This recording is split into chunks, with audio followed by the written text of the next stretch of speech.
I'm fine, thank you. How about you?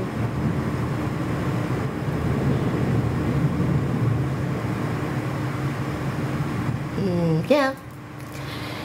It's okay lah. People will never ever stop. Will never ever stop. Even saya di jalan yang betul dah bertudung, dah still bercakap, and it's really betul mendera saya punya dalaman tau.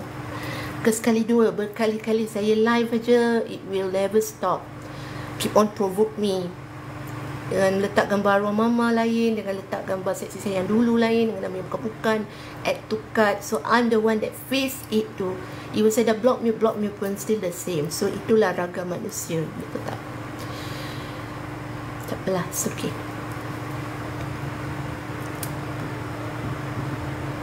Ya, ujian. Saya menerimanya sebagai satu ujian. That's why saya accept it.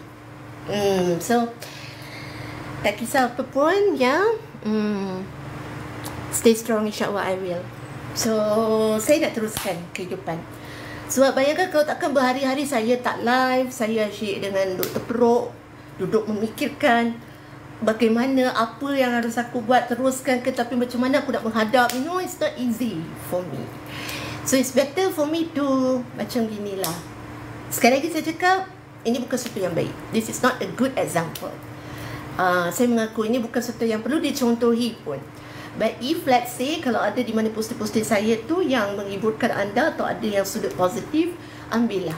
Alhamdulillah. Kalau mana yang ada baiknya tu di situ, positifnya di situ, dan okey.